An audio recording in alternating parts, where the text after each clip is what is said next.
Welcome to everyone and especially all Kaggle participants to this very special celebration, the HuBMAP Awards, Hacking the Kidney.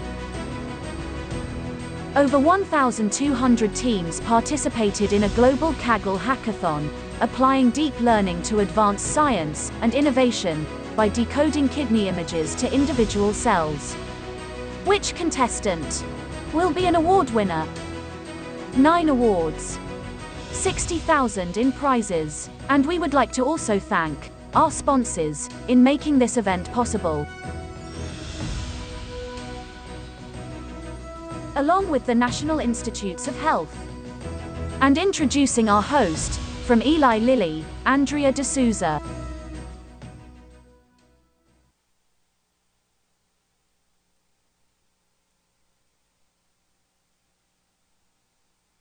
Global Data Sciences and Engineering team.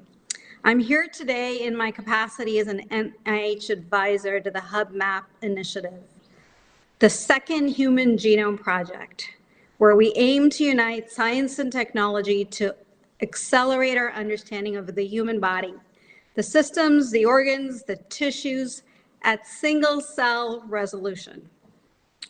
What we're here today to do is celebrate the incredible work of this 1,600 plus participants, 1,200 plus teams, and 63 countries who delivered 35,000 plus submissions.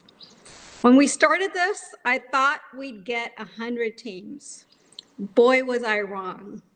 I've never been so happy to be so wrong. We focus this competition around understanding the kidneys, specifically the glomeruli, and developing a detector for the functional tissue unit of the glomeruli. There are 37 trillion cells in the human body, and I have absolutely no idea how many of those are in the kidney. Over time, we will figure that out. Thank you all of the participants for an incredible, incredible job, for harnessing your collective intelligence to make a difference. Thank you to the organizers, to Google, to the NIH, to Kaggle, to Innovation Digi, to IU and Vanderbilt, to our esteemed judges, Thomas from Page AI, Matt Nelson from Deerfield, and we even have in that amazing judge cohort, Alex Wolf from Celerity, a flagship company, the same organization that brought us Moderna. We cannot help but pause as we think about all of the impact COVID has had on the kidneys of the many lives we have lost.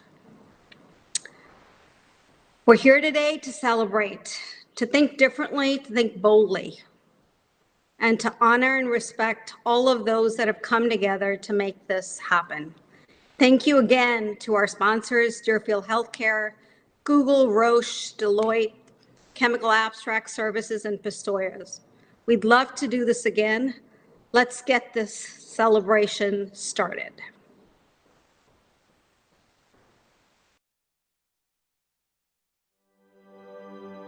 No matter what age, race, or gender, every human body is formed of tens of trillions of cells, organized in a fascinating system which we only partially understand.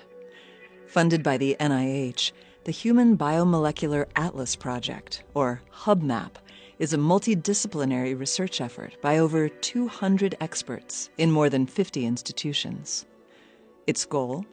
To create a map of the human body at single-cell resolution, a feat never accomplished before.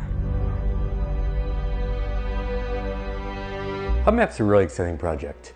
The challenges are dealing with data from a large number of tissue centers, many data formats, many assay types, and bringing those together, and then give people tools in a way that non-specialists can actually do medicine and biology against this really unique, valuable data set.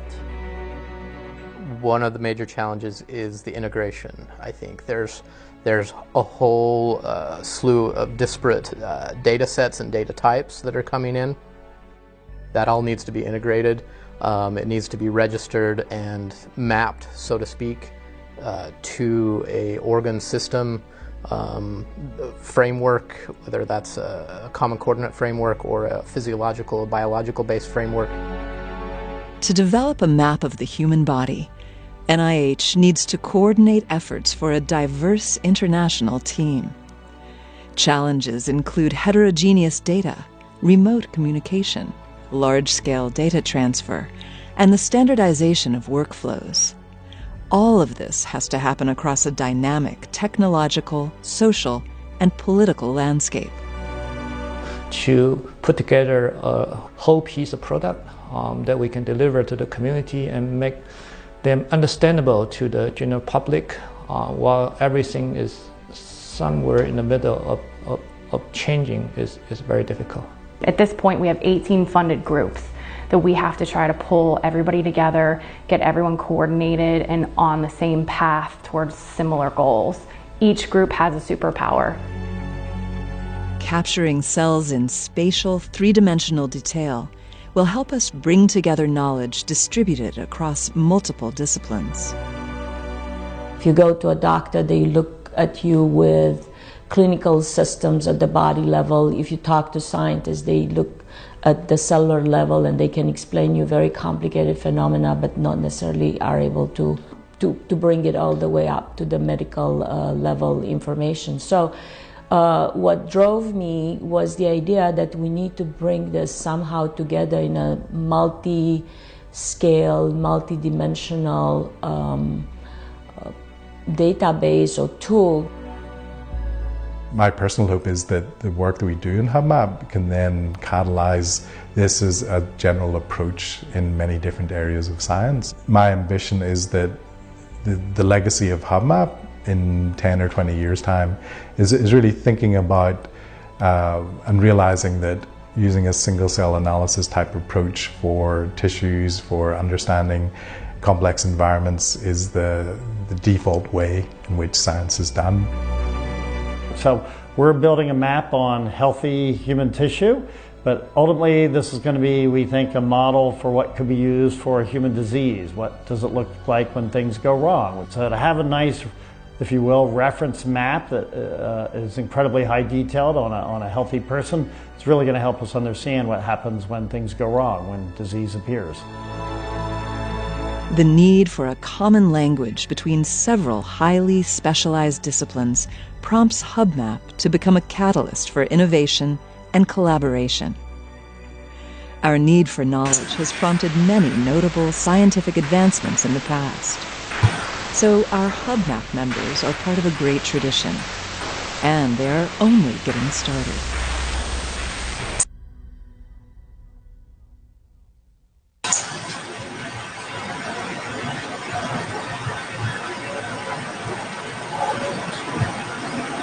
Hello, it's a pleasure to join you today as we celebrate the Kidney Kaggle Prize awardees. My name is Dina Paltu, and I'm the Assistant Director of Scientific Strategy and Innovation at the National Heart, Lung, and Blood Institute, one of the 27 institutes at the National Institutes of Health. The NIH Human Biomolecular Atlas Program, as you've heard, also known as HuBMAP, provides a framework for researchers to develop an open and global platform to map healthy cells in the human body. It's an ambitious and important initiative that moves forward both the science and understanding of human cells and tissues, but it also fosters a culture of open and collaborative science. As we've seen over the past few days in the HuBMAP investigators meeting, collaborative science that brings experts together from all sectors and disciplines is invaluable and can catalyze innovative approaches and breakthroughs in the most complex of problems. NIH sees challenges such as the Kaggle competition as an important way to stimulate innovation and engage a diverse array of people in developing successful solutions. It shows that everyone can participate in biomedical research, bringing their unique expertise and talents to bear. The government, academia, and private industry have many shared interests, and there is added strength when everyone can come and work together. Though this challenge is one example, There are many other examples of how public-private partnerships have been able to address critical needs, including over this past year with the COVID pandemic. I want to acknowledge and thank the group at Indiana University that has taken the lead in running this competition, those at Vanderbilt who generated the images, and also all the companies who have been involved, including Google, Eli Lilly, and Deerfield, that provided prize funds, logistical support, and scientific input of the challenge design.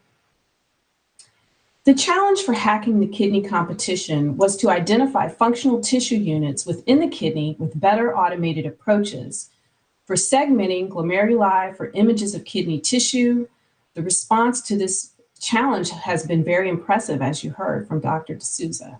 More than 1,200 teams participated, and the leading team submitted more than 2,000 covariants during the competition. This afternoon, we will recognize and award prizes in the areas of accuracy, innovation, scientific advancement, and diversity.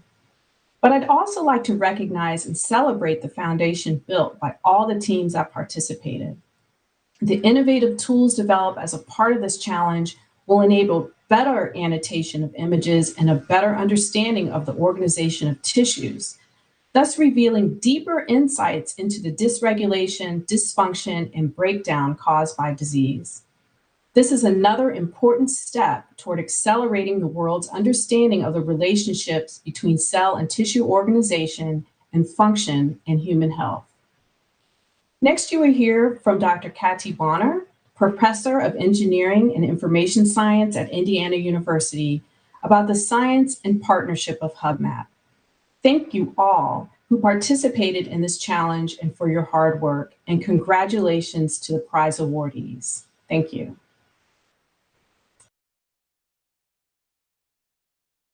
Thank you, Dina Palto. Thank you for your kind words, and thank you for supporting this unique collaboration between industry, government, and the private sector.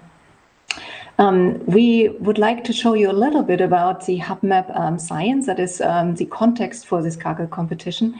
So on the next slide, you will see the ambitions and visions behind HuBMAP. Ultimately, we hope to catalyze the development of an open global framework for comprehensively mapping the human body at cellular resolution. So just like we used to have maps in large atlases, but now we have Google Maps that we can run API queries against, we would like to have some of the anatomical atlases converted into a digital format so that we can really run API queries against that reference. And ultimately, that means that we need to accelerate the development of the next generation of tools and techniques for constructing such a high-resolution spatial tissue mapping atlas, but also to generate foundational 3D tissue maps at the single cell level, but then also to establish an open data platform and to coordinate across many different efforts and also across many different funding agencies. And it's really a global international effort. Ultimately, we will support projects that demonstrate how this human reference atlas can be used to understand health and how to live healthier lives. On the next slide, you see the many funded groups that now exist in HuBMAP. There are 2 tissue mapping centers. I have the distinct pleasure to direct one of them. That there are 5 Hive groups that take good care of all the many data sets that are coming together. And then there are many other teams that are actually generating this new high quality data that is just gorgeous to look at and very insightful for understanding how the human body really works. On the next slide, you see the many different groups and how they are supported across the US, but also in Europe. And on the next slide, you would get to see how these teams now create different data sets that are then collected, different types of assays are run, data is compiled, and maps are generated. And then this map is openly shared in a fair manner so that anyone can use it for research, for teaching, but also to advance health. On the next slide, you see that HuBMAP cares about many different tissues. Here are just some of them. The latest count is 28 different types of organs. And there are many different assay types, and there are new pipelines of tissue generation, tissue data generations that are just now explored. And it's a very, very exciting time and age to work in that area. On the next slide, you see the different types of assays that are run, from genomics to epigenomics to transcriptomics, proteomics, metabolomics, and then many different assays are multiplexed. So you have different assays run on the same tissue section. And then ultimately all that data is used to assemble the map, the atlas, the human reference atlas for human healthy adult male and female. And there is a so-called common coordinate framework, which is very important for actually giving each cell in the human body an address, just like we have an address system for the postal system or zip codes that we all are very familiar with. We would like to have such a common coordinate framework for the human body. On the next slide, you see the portal, and you can use the portal to explore spatial single-cell data with, for instance, the Vitesse Explorer that's developed at the Harvard Medical School. On the next slide, you see the many different types of data sets that are now available, and some of that data was also used in the Kaggle competition, and we are just very glad to now also have a collection available via the HuBMAP portal that makes all that data that was used in Kaggle in the private data set, but also in the public data set, available for anyone for teaching and research and other purposes. On the next slide, you see our ambitions for the Human Reference Atlas. As you might know, an atlas is an oversized bound book of maps. Many of you might have an atlas of the world at home, or an atlas of human anatomy, and most of those are not computable. You just cannot run an API query against those. But soon, very soon, you will be able to use reference maps generated by HuBMAP and other efforts to help us all understand how different cell types are typically found in certain anatomical parts, and how different biomarkers are critically important for characterizing certain cell types. Ultimately, each map and each atlas has descriptive text and index, possibly other types of data visualizations, and there is a common reference coordinate system to find a named place. On the next slide, you see a map of single cells, and here you have one reference maps, and you can overlay different types of tissues. On the next slide, you see a different approach. These are azimuth maps generated by the other mapping center within HuBMAP, led by Rahul Zahid at the New York Genomics Center. And we now have 5 reference maps with 449 cell types, and 27 million cells have already been uploaded in maps against these reference maps that now exist for different organs in the human body. On the next slide, you see a different approach. We have used the visible human data provided by the National Library of Medicine to create 3D reference organs, and there are more than 130 experts from around the globe available and interested and very busy creating so-called anatomical structures, cell types, and biomarker tables. And here you see the initial set of these 11 tables and the initial set of 26 reference organs, and all of those are now publicly available and can be used by anyone to advance our understanding of how biomarkers are used to identify cell types and what cell types exist in which anatomical structures. On the next slide, you see a different approach to get us a reference map and a way to get an address for every single cell in the human body. Here you use the vasculature to try to get us a coordinate system to map all the cells in the human body. And there are prior examples of this, one from 1978, which you see here. And as data becomes available, we are very interested to collaborate with teams around the globe to make that work and to test if that actually can work. On the next slide, you see the requirements we have stated for the Human Reference Atlas. We want to capture major anatomical structures, cell types, and biomarkers, and we want this map to be semantically explicit and spatially explicit so that you can zoom from the whole body down to the organ level, down to the single cell level, and that's a lot of magnitudes, orders of magnitude. On the next slide, you see these so-called ASCT+B tables that are then used to revise and improve and extend existing ontologies, but also to construct these 3D reference organs. And again, on the next slide, you see that you can explore these evolving atlases via the Human Biomolecular Atlas Program portal, and you can zoom into your favorite organ, be it, for instance, the kidney now, and you see these wide registered tissue blocks that then are associated with different tissue sections that have single cell data associated with them. And again, this is an effort that's way going beyond HuBMAP. There are many different consortia now working on these ASCT plus B tables and the associated reference organs. And here you have a listing of consortia on the left and organs on the right-hand side. And you see there's quite a bit of interest in the lung, where there are 10 orange-colored lines going to very different efforts that are all trying to understand the anatomical structures, the cell types, and the biomarkers relevant to the lung. This is the initial set of CD reference organs on the next slide. And on the next slide, where you see different organs as they exist now for male and female. On the next slide, you see the kidneys with some of the registered tissue blocks that were used in the Kaggle competition. And on the next slide, you get a zoom into the kidney using the exploration user interface that is available via the HuBMAP portal. And you can zoom in further on the next slide, and you get to see that there are also biopsy data sets from the KPMP project now available. So it's not just HuBMAP data, which can be browsed this way. And on the next slide, you go into the single cell data using the Vitesse tissue viewer developed by Niels Galensborg's lab. And you can see the glomeruli here in a slightly different form in these more yellow areas. And on the next slide, you get to see the data that many of the teams worked with diligently and with much fun and inclusion of many other new team members, where you get to see the glomeruli and the outline for those.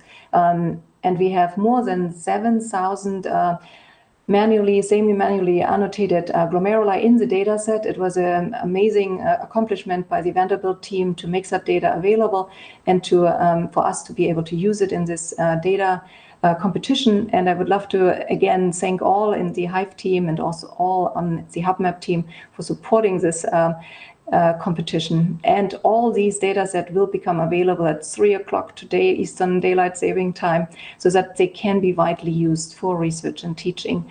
And while I have the word, I would love to thank all the sponsors. This is the very first HuBMAP Kaggle competition. We hope to run several others this year and next year. So your support has been incredibly important for all of us. And we would also like to just thank all those teams that have been extensively working with the data and really developing new innovative approaches to analyzing that data that we are very interested in trying out and productizing within HuBMAP. Thank you all.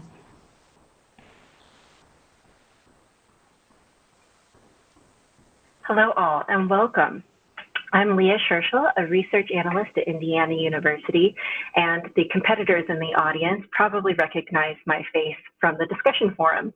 Joining me today is Marcos Noves of the Google Cloud Platform. Marcos? Yes, hello everyone. I'm Marcos here. I'm a solution architect with the Google Cloud Platform, and I was an early contributor to the competition, and I'm here to share some of my experiences. So the key behind the science and success of this collaboration, of this competition, was collaboration. Kaggle is very unique in that it is part data science and part social media platform. Competitors tackled challenges together. This included memory limitations, which they addressed together via the discussion forum. Teams brainstormed methods of tiling images and efficient memory management. They shared knowledge of the medical domain with one another because most of them only had machine learning experience, not medical experience. And they showed each other how multiple AI frameworks such as TensorFlow, PyTorch, and Keras could be applied to this challenge. Arguably most important, they carried knowledge from prior competitions forward to jumpstart the HuBMAP Hacking the Kidney competition. Marcos, what critical collaborations did you observe?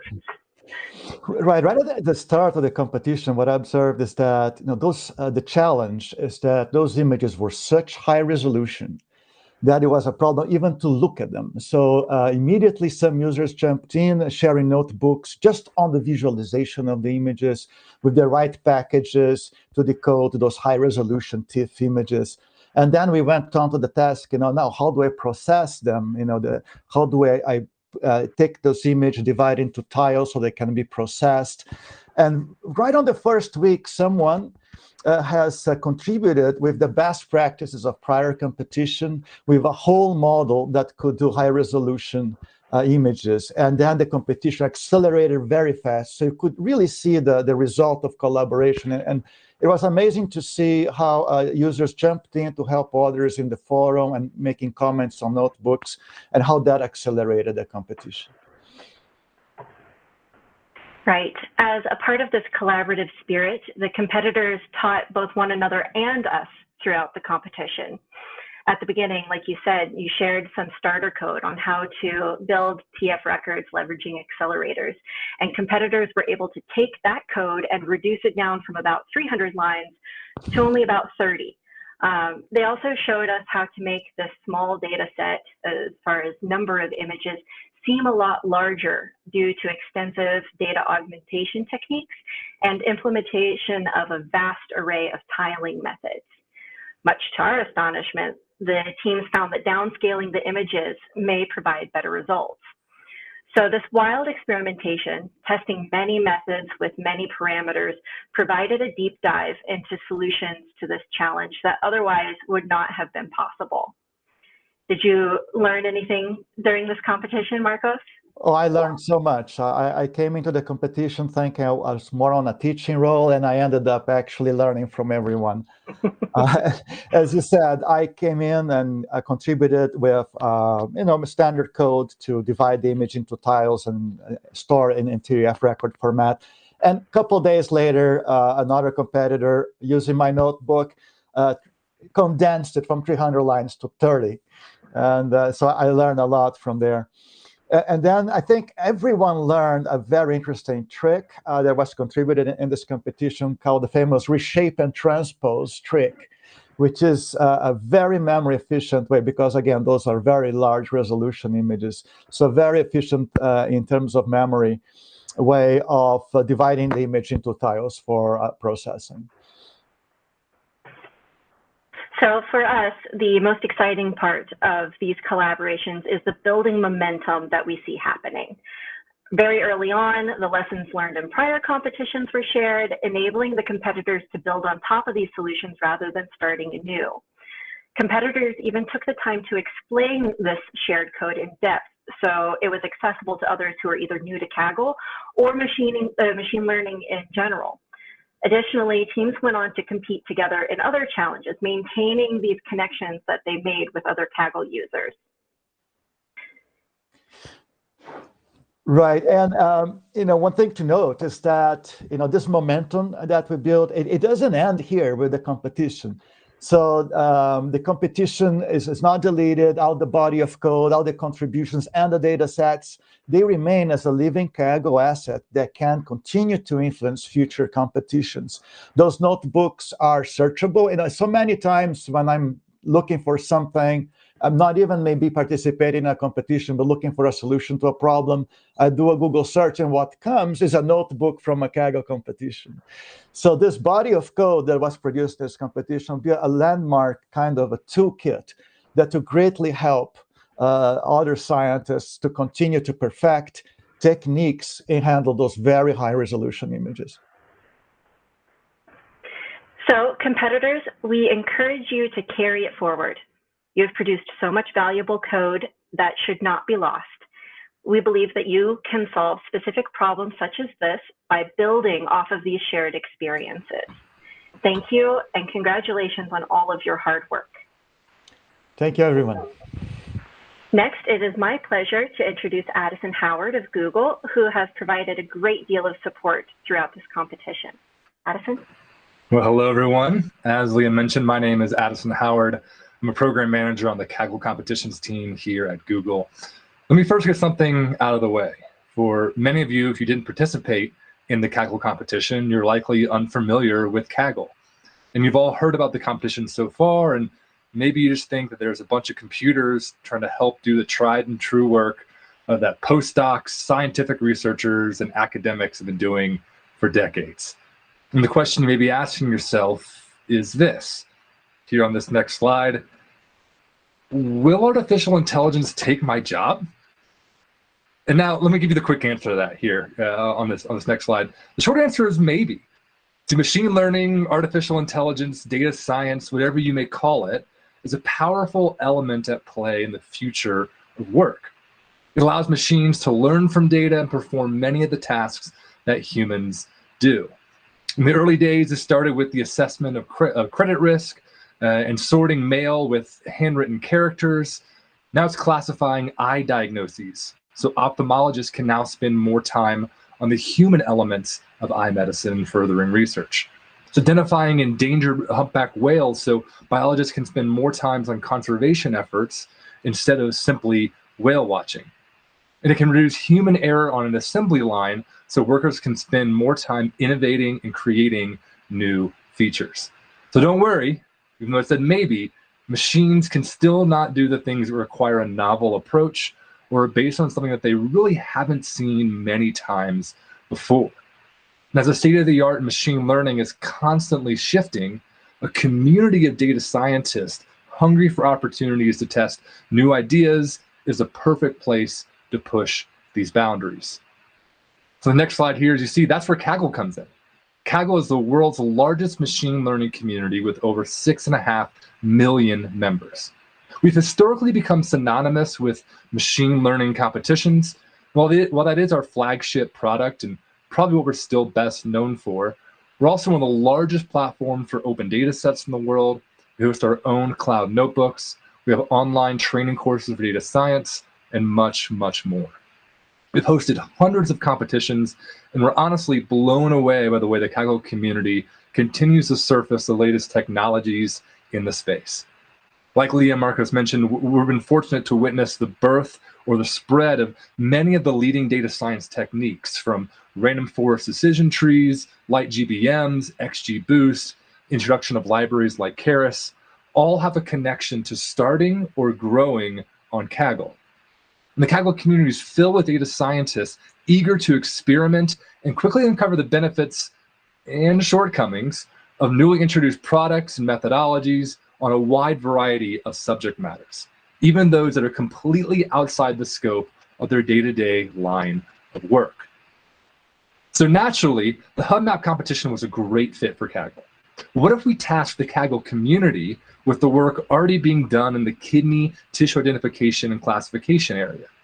The winning participants could open source their models in exchange for a share of the prize pool, which in this case was $60,000. Kagglers were presented with a series of kidney tissue images like you see on the screen here, with already detected functional tissue units, and then were asked to train models based on these examples and submit those models to be run on images they had never seen before. And as Andrea mentioned early on, 1,600 individuals on 1,200 teams rose to the challenge. But perhaps more important than just really accurate models is that community of contributors, like Leah and Marcos mentioned. There are over 341 publicly available notebooks that were created and shared throughout the competition, including this popular one. If you can see, it's a little blurry, I think, on the slide, but the very top here was an introductory exploratory data analysis, or just EDA for short. It's shared within a matter of days of the competition launching, which helped others get started. Some Kagglers use notebooks to help give others a leg up. Some like to gain notoriety for their strong notebook crafting and storytelling skills. And others like to use Kaggle notebooks as a way of promoting key or new technologies to the world. In addition to public notebooks, we also saw hundreds of unique forum topics, as well as over 1,300 comments about the competition. This is ranging from just shop talk about hardware specifications they use in their models, maybe sharing related research papers and techniques, discussing baseline models, ranting about competition frustrations, or sharing insights. The community discussion forums becomes one of the strongest public content ecosystems in machine learning community. But it doesn't stop there. The Kaggle community is diverse, with entrants from over 60 countries, with the top 5 being China, the United States, Japan, India, and Hong Kong, and over 300,000 unique page views across the competition. I know there's also, while you hear 1,600 and 1,200, there was 14,800, almost 9 times more people who even registered, but just never got the chance to submit to make a submission. Within the Kaggle community, we also have tiered rankings. So you can become an expert or a master, or even our top tier, a grandmaster. And many machine learning recruiters will even ask for one's Kaggle ranking as a part of their job hiring process. And many Kagglers will even present some of their performance in past competitions as part of their portfolio. It's exciting to see that as a part of this competition, we had 5 new grandmasters and 10 new masters promoted from this competition. And lastly, I want to leave you with 2 final charts. In the bottom right-hand corner, you can see the top 10 final leaderboard once all the dust settled.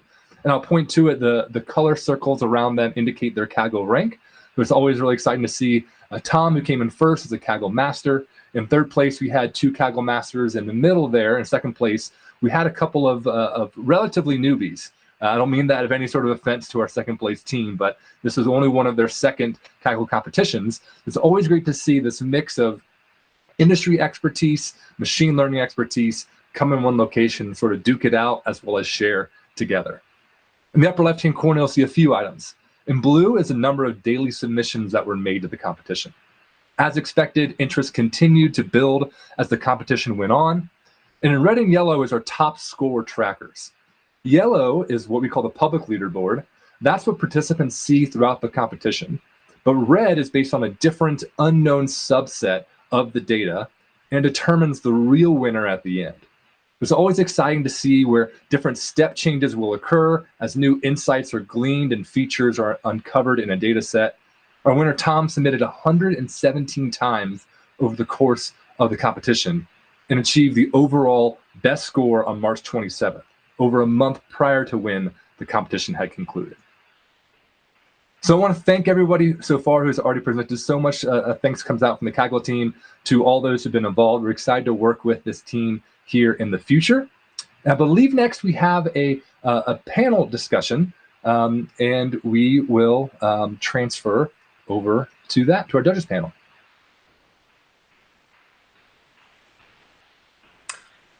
Hi, it's a pleasure to be with you now. We're pleased to introduce you to our accomplished panel of HuBMAP judges and hear their thoughts about this Kaggle challenge.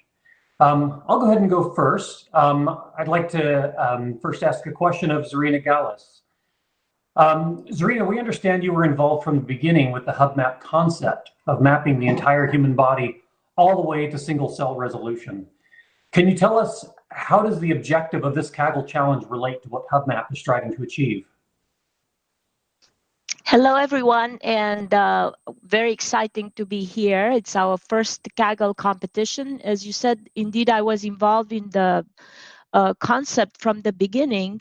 And when accepting such a grand competition from the director of the NIH, Dr. Francis Collins, who basically told us to go big or go home, that means not stopping at mapping just one tissue or one system, we immediately knew that we have to find ways to capitalize and create convergence between new investigative technologies, computational tools, and basically the desire of experts across the world to communicate and put together all their expertise. So what we are trying to do is basically rediscover the human being at an unprecedented level of resolution and precision. Obviously, there are many challenges embedded in this, but 2 key challenges are very common to exploration, such as those of terra incognita from the beginning of discovering our planet, to precisely reach and document your voyage. And secondly, of course, to be able to relate and distill the essence of what you discover.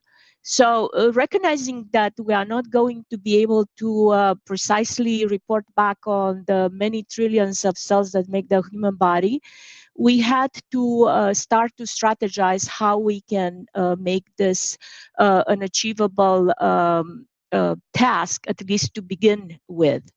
So we reasoned that since the structure and function are so tightly related usually, but obviously in biology, we could go after what's the most specific for each tissue or organ. So each tissue and organ, as we at least intuitively know, have specific functions. In the case of the kidney, is filtrating blood in the toxin from blood into urine. In order to achieve the function, each tissue an organ has developed a series of functional units that are groups of several cells that work together in order to achieve the function. But you have to have many such units, such as if you have a solar array, you need many of those units in order to run an engine. So we figured that what's actually a huge challenge for the traditional methods is a great opportunity for machine learning. And we decided that we would test this hypothesis by asking the entire world to help us identify some of these units within the kidney. So this is very important because it's our first competition. We hope to learn how to apply machine learning for our other endeavors and to overall increase the utility of such algorithms in biomedical research. Specifically, when it comes to kidney, why is it important to look at these units is because having the ability to look at so many the tens and hundreds of thousands of units using machines, we are more likely to identify individual variations that are so important in order to begin to build precision medicine. We are all similar in many ways, but we're also different based on race, gender, age, and other conditions that might influence the function of our tissues and bodies. So I want to say that we're extremely grateful for everyone who engaged in this competition, for those who set it up and helped us make it even more interesting to people.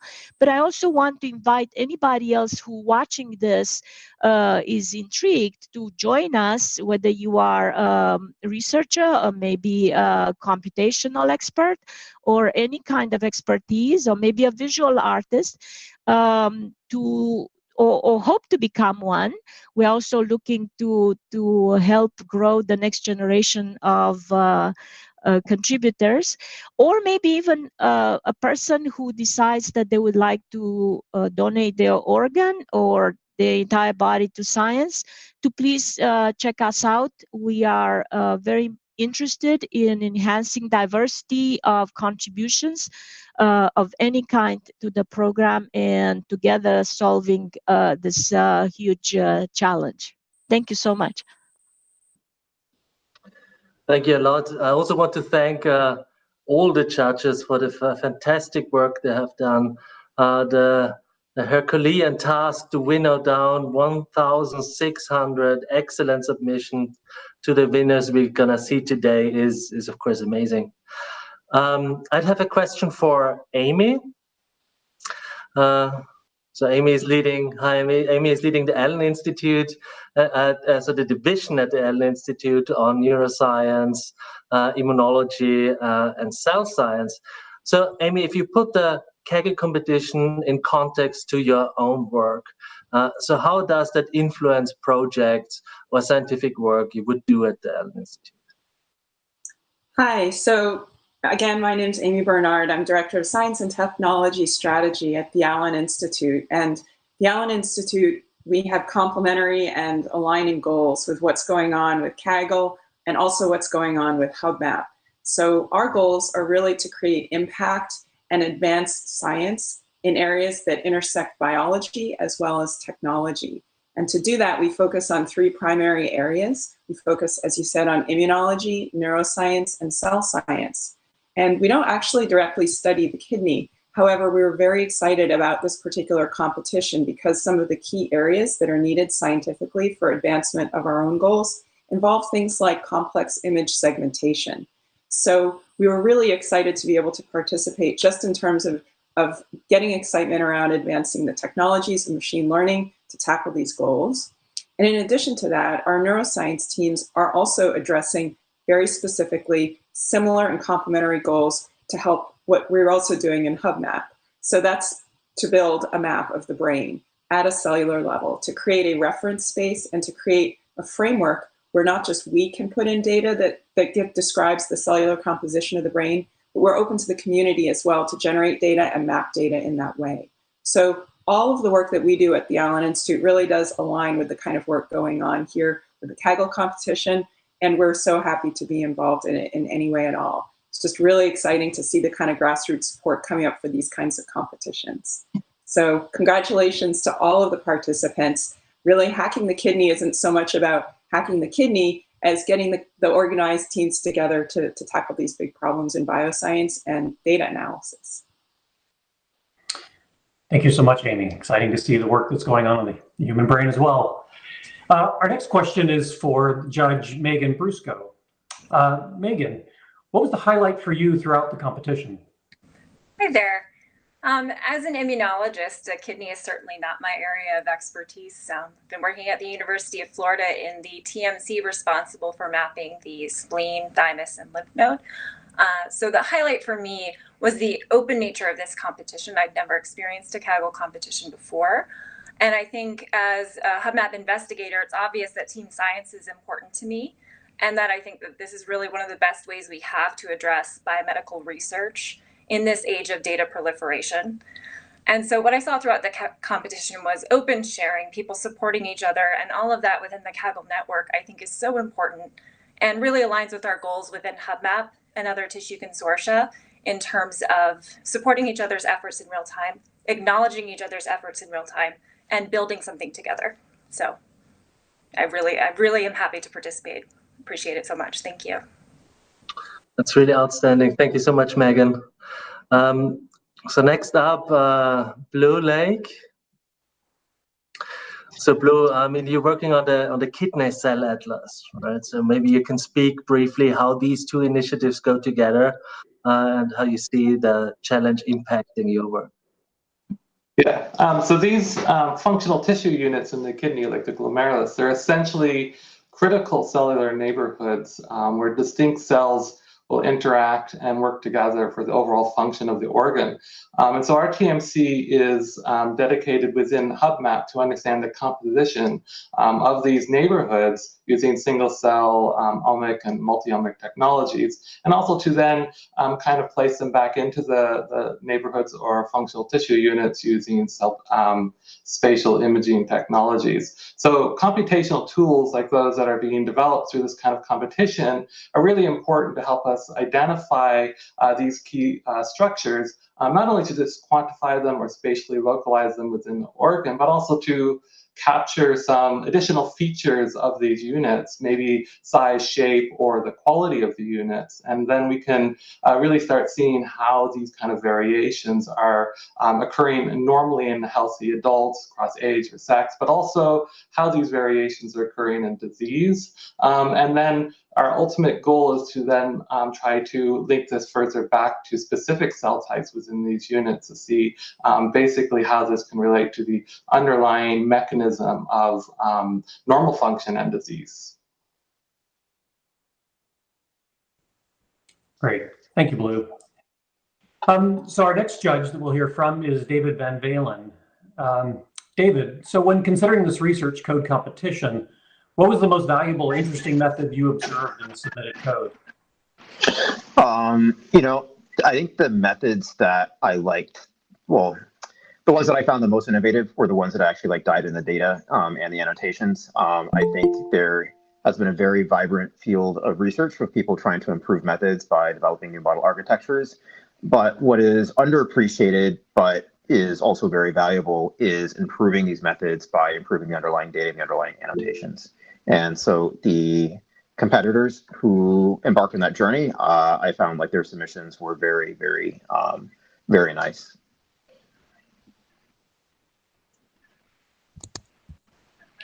Great. Thank you, David. I see Thomas has gone off video. I don't know if he's got a connectivity issue, but I'll continue on. So our next judge that we're going to hear from is Alex Wolf. Alex, you're the founder of ScanPy, prize winner of the Data Science Bowl 2017 on lung nodule segmentation, and head of scientific computing at Cellularity. Where do you see a potential for integrating machine learning for biomedical imaging with molecular data like single-cell RNA-seq?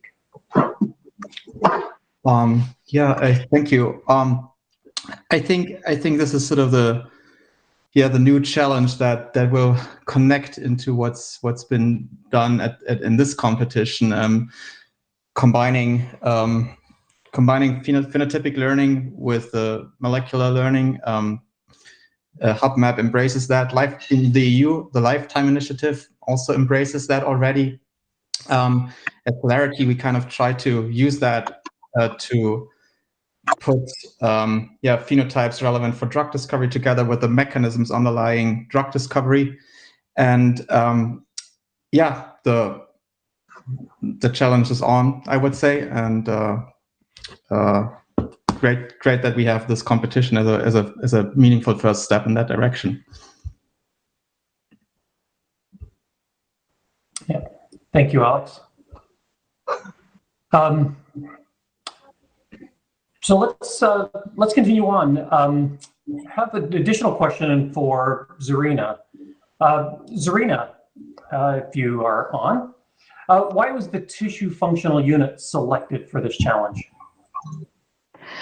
So I think some of the other speakers already talked to it, but I think it's a very important concept in which when looking at cells in context, what's important to see is what they are actually doing in collaboration with their closest neighbors. So in the case of the tissue functional units, usually have these tissue-specific cells that are usually around blood vessels, because many of the functions are somehow connected through exchanges between blood and tissue, and the blood vessels are the interface. So what we learn is very important about the kidney, but it's important about the functional units probably in the lung, in the heart, in the brain, in all the other organs where there is this critical mass of cells that come together to perform the basic function and the most key function of each of these organs. So as I said, we cannot probably map everything from the beginning, but we can start mapping the essence of each of these organs and tissues. So this is where the functional tissue units come into place. And because we have such a large number, I remember we had very vivid discussions in the beginning when we were told, unless we have hundreds of images, we cannot actually do this.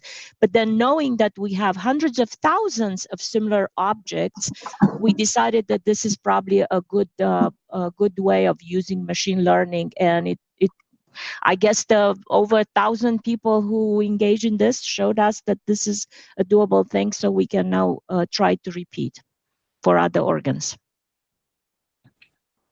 Great, thank you, Zarina.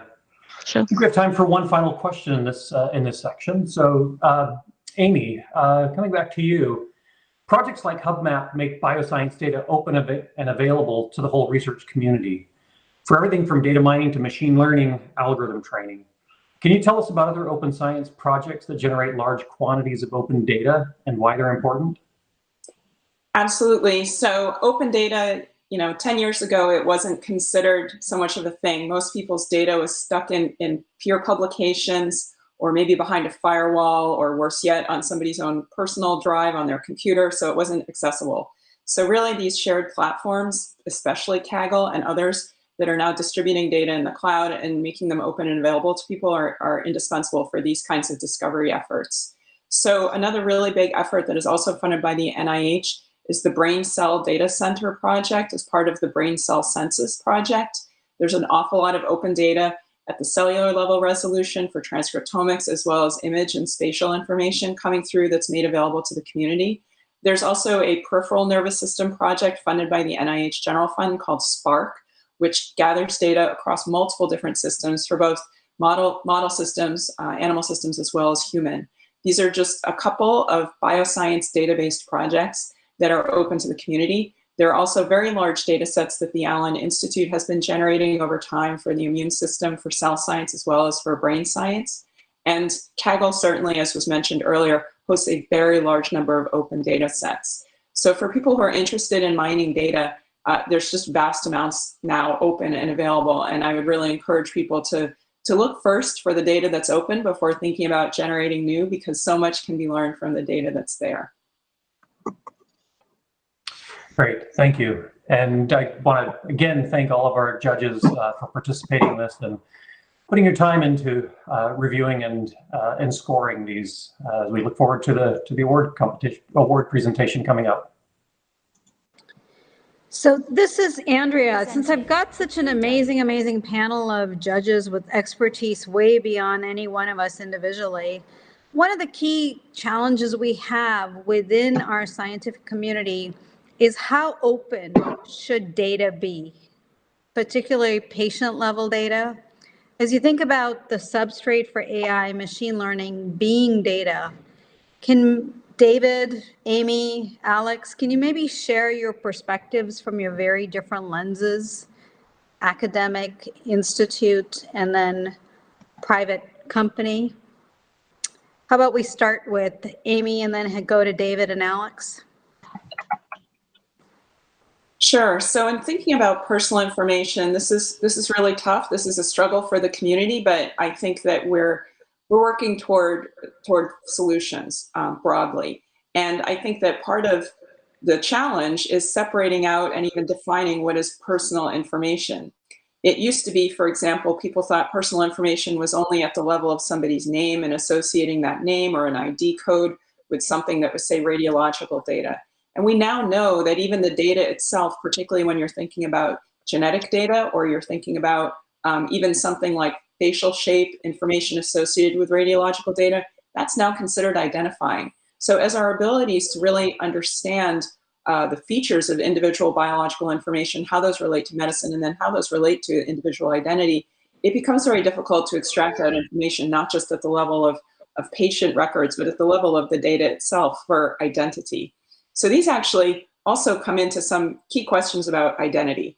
And certainly the medical profession and the scientific profession are not equipped to deal with this alone. These are ethical issues as well. So I think continuing the conversation, continuing to push the questions and push our understanding of where is identifiable data and then how do we best protect it from a security perspective and an informed consent perspective.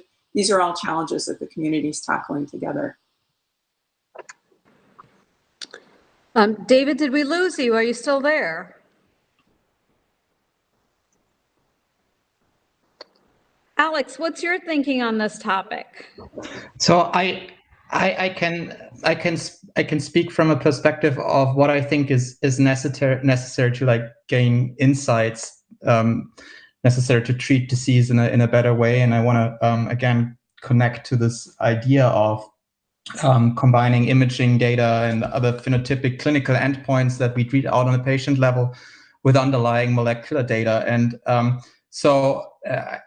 like with HuBMAP and like many of the scRNA-seq initiatives, we are in a position where in fact patient identity in the transcriptomic data is like not present at all, or essentially like other than genetic data.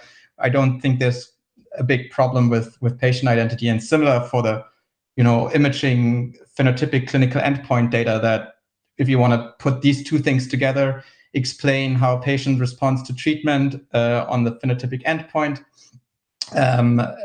through insights gained from the molecular data, then that's possible, I think, without harming any considerations on patient identity. And of course, we don't want to stop there, and we also need to think about genetic data and epigenetic data and all other data types that play a big role.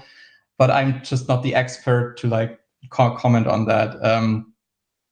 I just can say we have a good chance with, say, HuBMAP, Lifetime, and other sort of assets that offer at least a combination of transcriptomic and phenotypic data in that scaled fashion, offer the doors to open up the doors for completely new ways of applying machine learning to learn about these mechanisms.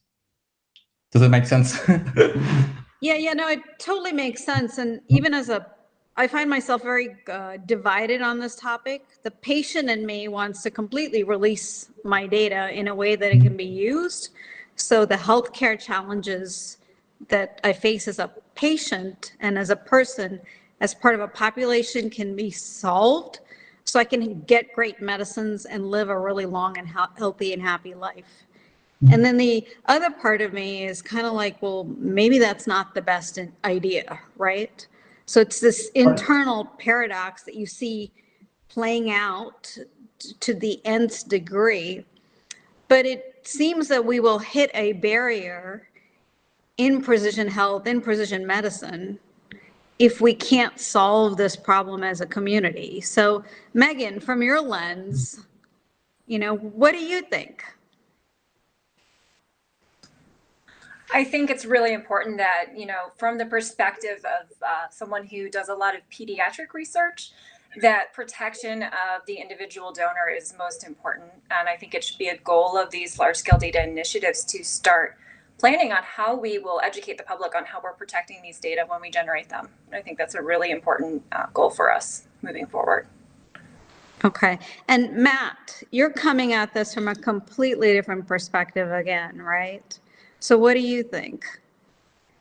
Because I feel like we have the ability to protect the data, even when we're integrating it, because, technology and great process can solve that problem. But getting to that insight in terms of how you solve disease and population health is what we're after. What do you think? Yeah, well, I think that large-scale initiatives like the UK Biobank, where they have recruited 500,000 participants, they received consent to be able to collect DNA. They have first deeply genotyped all of the participants. They then are now exome sequencing all of the participants. And there is a new initiative that will soon whole genome sequence all 500,000 participants of UK Biobank. They started out with essentially a entry form type of data collection, but later were able to expand that and receive the ethical approval and the consent to link in their live electronic health record data, first through the hospital record data, then through the cancer registries, and then most recently connecting data directly back to their general practitioners. And so I think UK Biobank is a nice example as to how this can be done in a very careful and in a very protected way.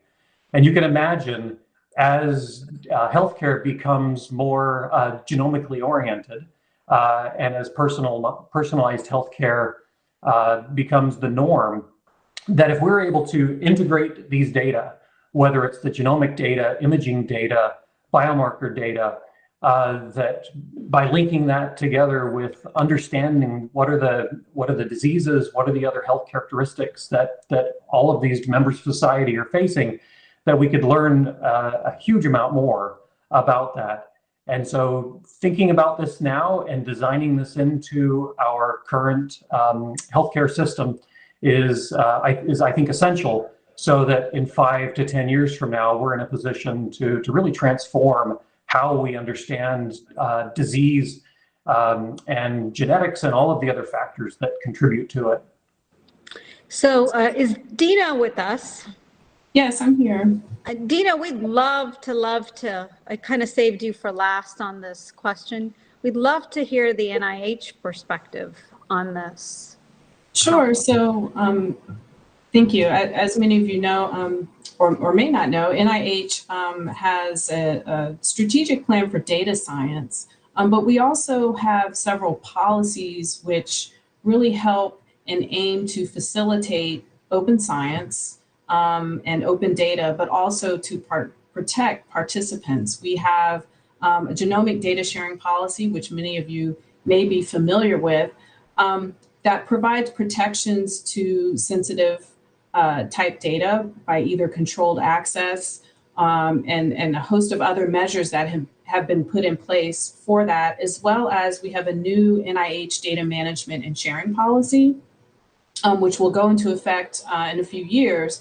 But the premise of that is to foster open science, to promote data sharing in a timely way, but also to protect participant data. And associated guidance that we have to go along with that is guidance for repositories and platforms to provide some key elements of what individuals should look for when they are posting their data in a certain repository or platform. And we have a whole host of elements related to privacy and security of data and participant protections, because participant protections is really key. We don't want to facilitate re-identification for misuse of that data. And so we've been taking a lot of precautions and putting a lot of measures in place to help facilitate this.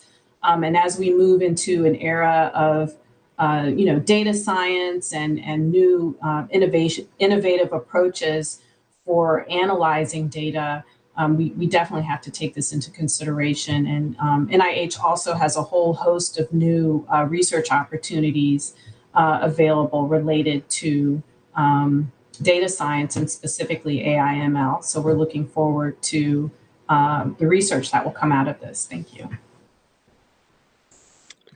Awesome, thank you. I couldn't lose that opportunity to ask that question. And believe it or not, we're running ahead of schedule, which is very unusual for this type of dialogue or conversation. I'll turn it back to the two that were moderating the panel. Matt, are you still there? I'm periodically losing my connection here too in Calabasas, California. I am still here. Awesome. Well, does anybody else have any other questions? I think we're still about 5 minutes ahead of schedule. So if not, I've always got questions. I think that's the privilege of being the cultural change agent, is sometimes you see things that others don't see just by virtue of the role you're sometimes given. It looks like Zarina has a question.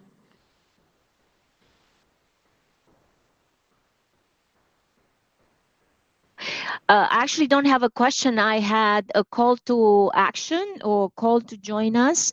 We are very interested in training the next generation of experts. We have a wonderful opportunity coming this summer. We already selected our interns. I hope some of them were able to join us, usually from underrepresented groups.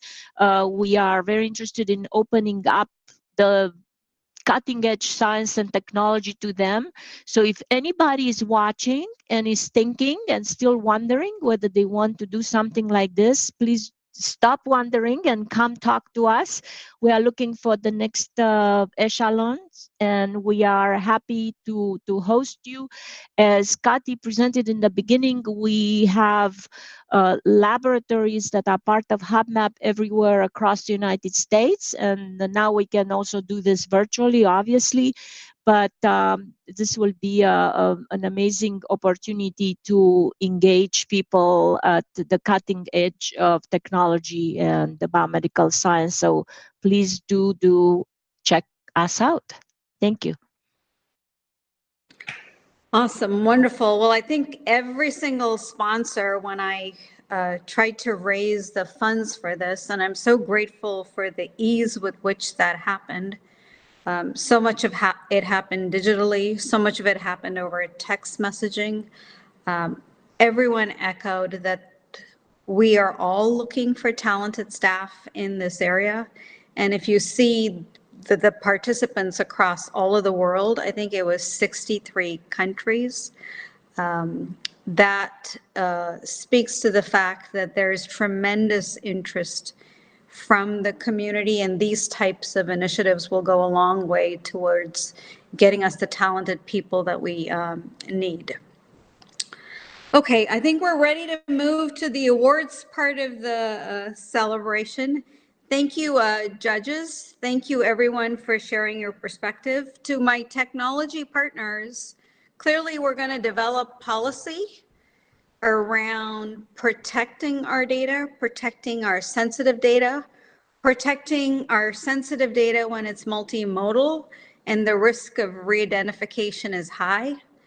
And while as a patient, I'm more than happy to have you pick out my clothes in the morning and know way more about my credit card spending and predict what I am or aren't doing, I fall into that category of I really do want my healthcare data protected. So we need you to come up with those technological innovations that are going to make sure that, forgive me, we can't hack the code, where the code is my DNA, my RNA, my proteome, my epigenome, my cellome, et cetera, et cetera. So let's go ahead and head to the next session. Christine, are you available?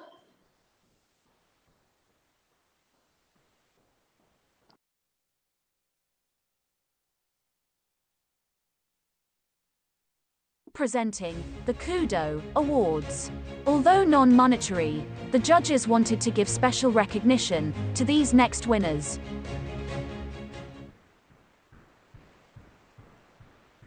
Hello, everyone. Hope everyone is enjoying the event, hearing to such great minds over here.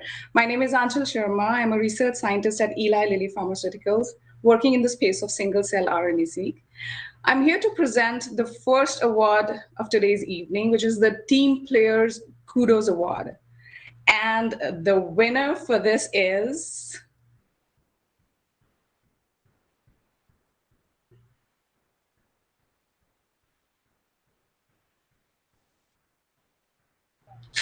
Hey, this is Team Effortless Neuron. Many congratulations to all the members of the team. Keep doing the great work and keep inspiring.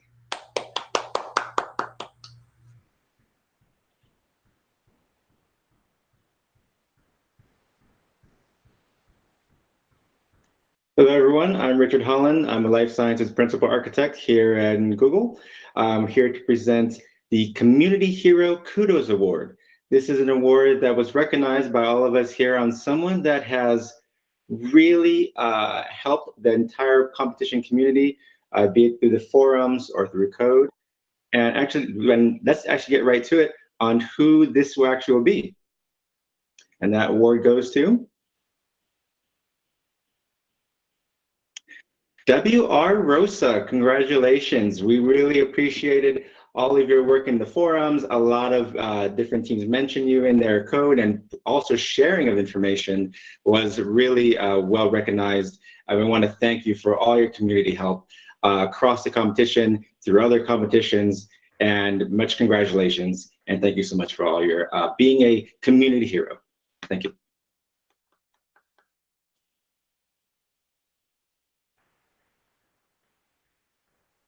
Hello all, it's Leah again, and I have the pleasure of presenting the Most Entertaining Kudos Award. So for the judges' prizes, teams presented 5-minute presentations, and there was one team in particular that stood out, and the award goes to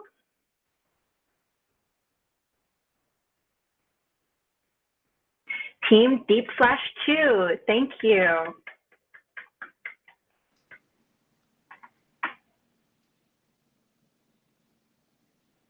Now presenting the Accuracy Awards. Going to the top 3 teams, decided by the Kaggle competition leaderboard.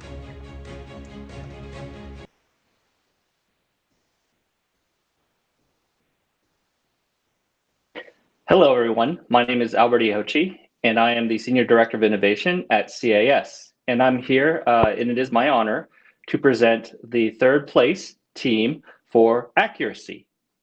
And the 3rd place winner is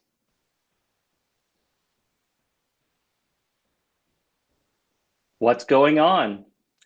On the behalf of CAS and our broader organization, the American Chemical Society, we sincerely congratulate you and your work. The accuracy results were very tight and just amazingly well done. So again, congratulations to this team.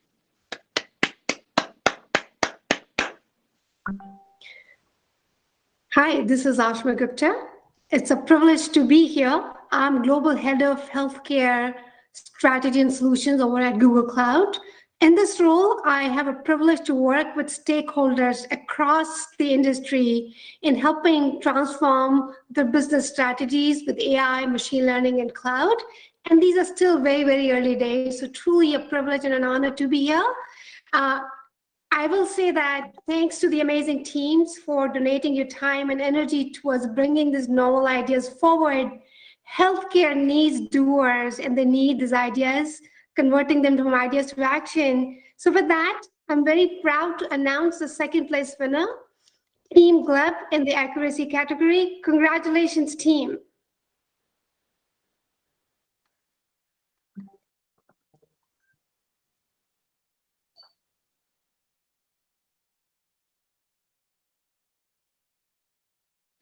Hello, I'm Jerry Studebaker, Director of Life Sciences here at Google, and on behalf of myself and my peers within the whole of the healthcare life science organization at Google, we are thrilled and honored to highlight and announce the first place winner for accuracy.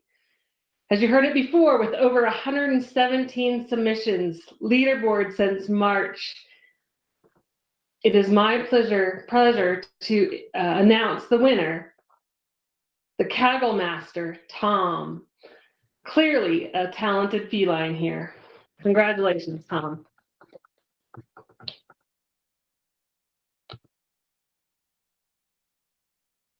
Now presenting the Judges Awards.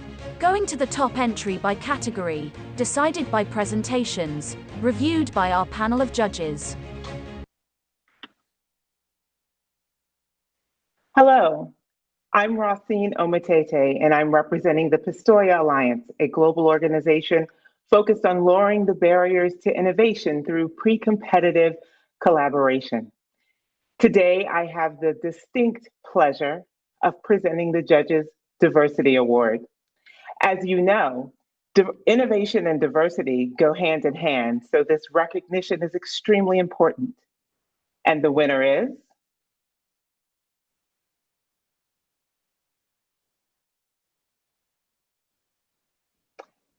Team 404. This team featured ethnic, gender, career, geographic, and Kaggle experience diversity, which I'm sure generated a plethora of new ideas and opportunities for learning. So congrats to William, Gavita, Thomas, and King Tao.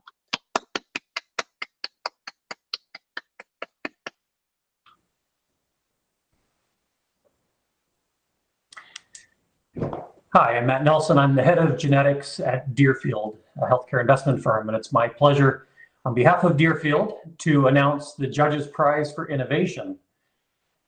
And the winner is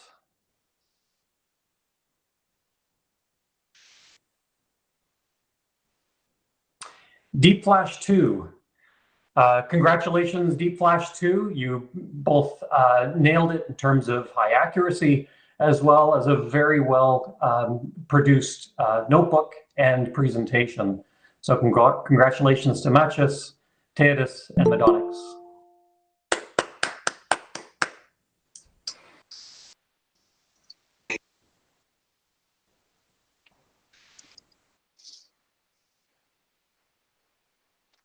Hi, everybody.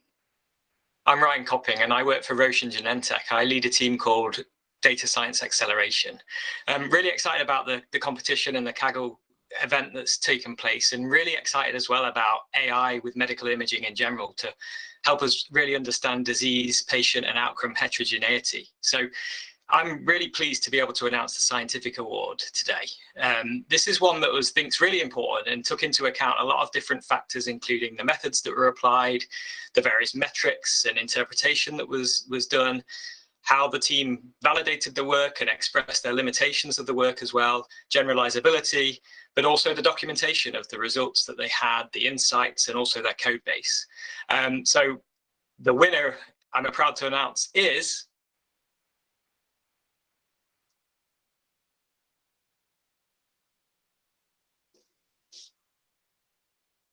it's Deep Life. Congratulations, guys. Really fantastic job. Excellent write-up. Really enjoyed reading that and encourage everybody to check that out. Great job.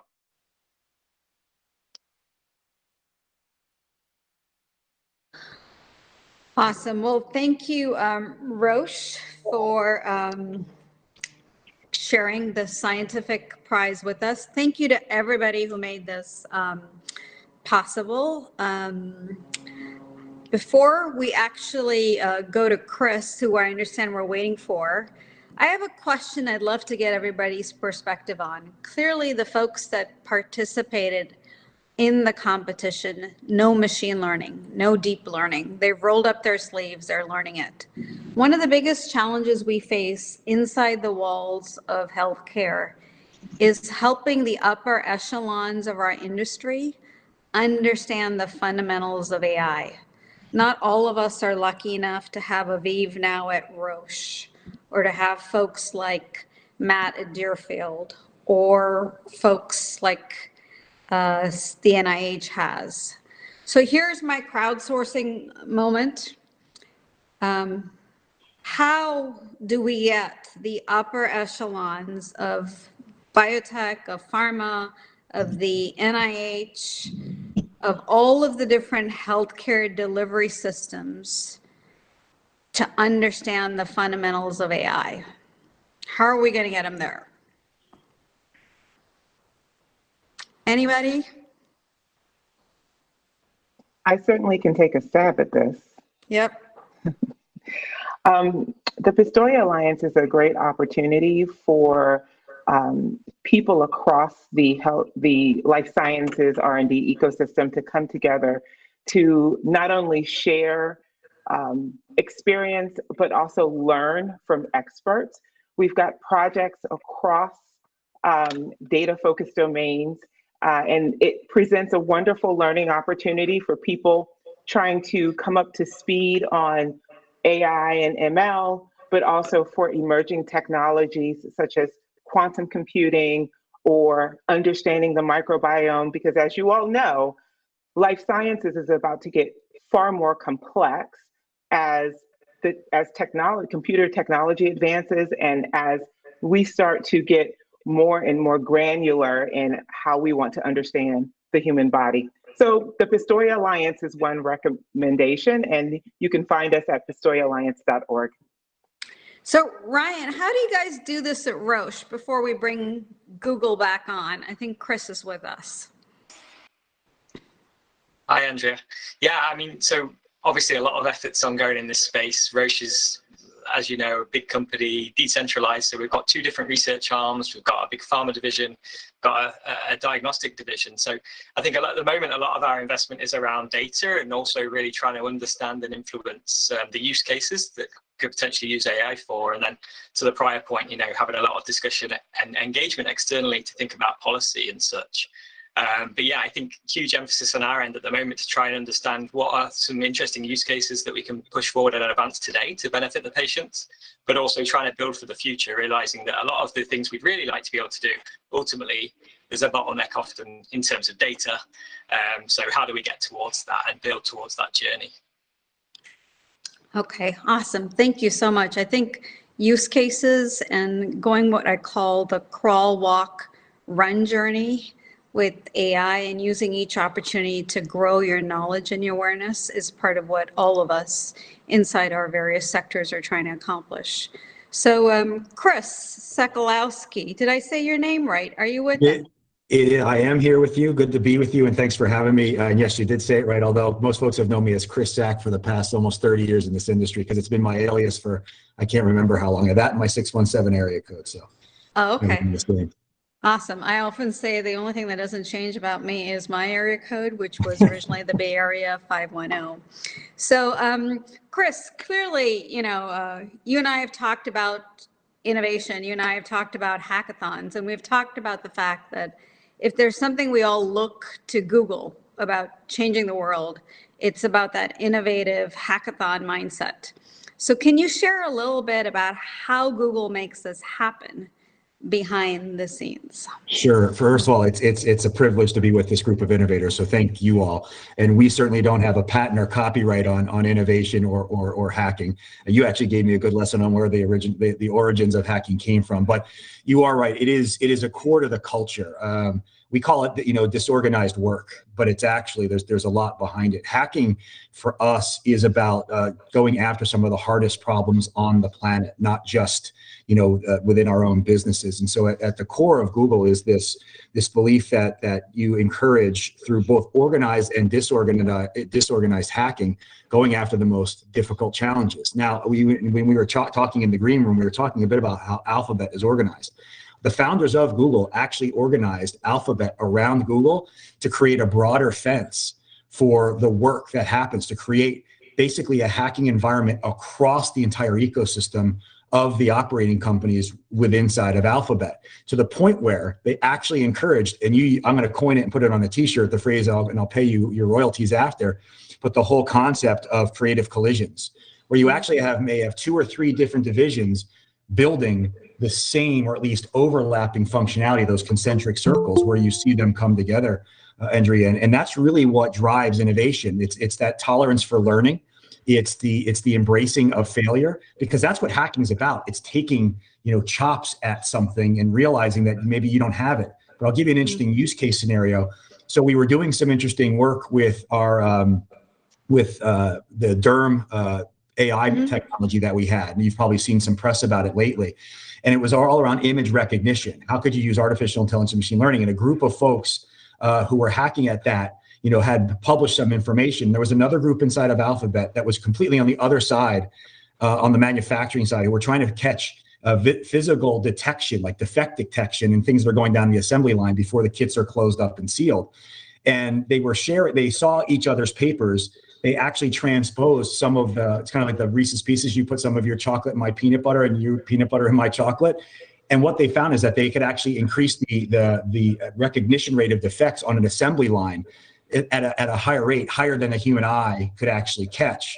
It was catching 2 defects for every one that a human would catch. And so that type of overlap, and there's so many more applicable use cases where hacking on one problem and having those creative collisions together, having that at the root of the culture, speeds up innovation inside of a company, and it will ultimately give business advantage to those who embrace it. And again, like I said, we don't have the market on that. We all have our own beautiful scars as companies, but it is something that we remind ourselves why we're organized the way we're organized, or as some people like to say, why we're disorganized the way we are as a company. And so I'm very, very proud of the group of the work that the teams have been doing from a hackathon perspective. I can't actually wait to hear who the winners are, because I do think it's at the pillar and core of that hacking culture actually is what's at the core of diversity and inclusion. You'll say, okay, what's the big bridge and reach to that? But what we found is the more you create that culture of try, fail, learn, and try again, you'll find that people become more tolerant of everything, of new ideas, of insiders, of outsiders, of all race, creeds, color, religion, sexual orientation. All of those pieces come together in this giant harmony, because you have to get all of those pieces. You see it when you train AI, you see the advantages or the disadvantages if you don't bring those pieces together. And as long as ethics rides along with, that hacking culture, you'll truly find that the products we build, whether they be drugs or whether they be therapies or whether they be software and code, you'll find that they actually serve the general populace much better than it would as if one group builds it and another group's not thinking about that thing. You keep them siloed. So I'll pause there. Yep. So Chris, you're actually in the Midwest, which when I found that out this morning was remarkably comforting, because everyone was very confused when Silicon Valley Girl decided to, go from Boston back to Silicon Valley and then kind of went to the Midwest, Indiana. And things are different in Indiana. Things are different in the Midwest. How do you work for Google from the Midwest? Clearly you're in Chicago, not Indiana. How do we bring that spirit of entrepreneurship, innovation, hacking that you see much more at the coasts into the middle of our country, which actually from a jobs upskilling perspective really needs it? What's your take on that? Yeah, I think first of all, I think again, when we think about hiring, we do think about diversity and inclusion. So when you bring not like-minded people together, you get you truly do drive those creative collisions, because you have different points of view. And hiring the right people that fit your culture, but having enough diversity within them so you get that creative collision, that's the first step for us. Now, obviously, we can't. It doesn't mean that there's like this glut of technology savvy and innovative people on both coasts, and there's none in the Midwest. There's actually quite solid ones inside of it. And so I think you just have to look outside of tech to do it. It's another thing we do. We actually look at industries, because the Midwest may not be known for high tech, but it is known for innovation, but innovation in other areas, like where Eli Lilly sits, right in the pharmaceutical and life sciences space, in the health and wealth intersections with strong financial services.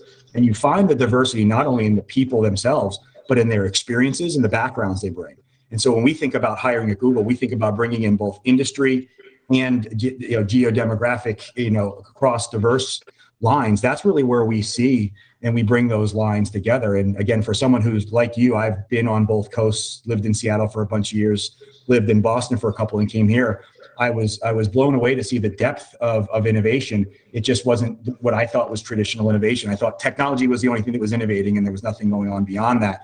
Quite the opposite. There's a huge amount of innovation going on in this central region from a retail perspective. As a matter of fact, some of the greatest thought leadership is coming right out of here in Chicago in terms of the startups that are coming out of retail, and some of them coming out in financial services. So it is a privilege and a pleasure to be able to sit in the chair I sit and work with all of these different vertical organizations, because I get a great view of where the talent's going to come from next. And again, we're just very, very fortunate that Google is a great attractant, as so many of the companies that are on this call are as well. So again, that's how we think about it. Yep. So one of the most interesting things I've learned about Google in this journey is the amount of support staff at Google get to think out of the box and do out of the box. There's actually dedicated, allocated time to do things that aren't your day job. Can you share a little bit about the culture and the philosophy that embraces that type of approach? Yeah, you bet. Again, starting with our founders and with the way we've organized Alphabet, they also recognize that in order to keep talent and to keep talent fresh, while they stay here for longevity and for deep careers, you have to give me the ability to think outside of the box, not just of the projects that they're working on, but maybe something that's completely different. So they actually structure the way we work in 3 buckets. You have your primary job. You have what they call 20%er, that your managers actually work with you on, encourage you to take that 20%. So 20% of my day, for me, is actually focused on capital G.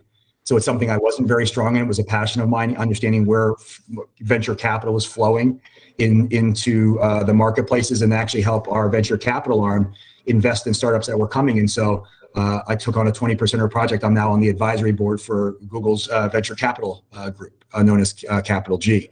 And we do that across a variety of things. And so employees literally are encouraged to take 20% of their day, their week, their month, their year, and work on a completely different project, something that they may end up patenting themselves and leaving the company for. And the company views that as a good problem to have.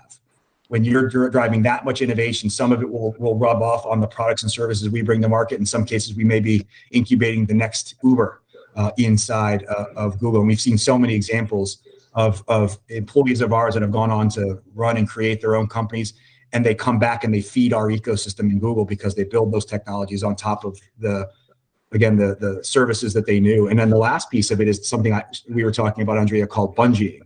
You actually can leave your job up to 2 years and still come back to it. You can leave your job for 2 years and work in a completely different group that you're interested in across the company. There's parameters around that, so I don't want everyone to tell their CEOs, everyone's just going to jump and leave their jobs.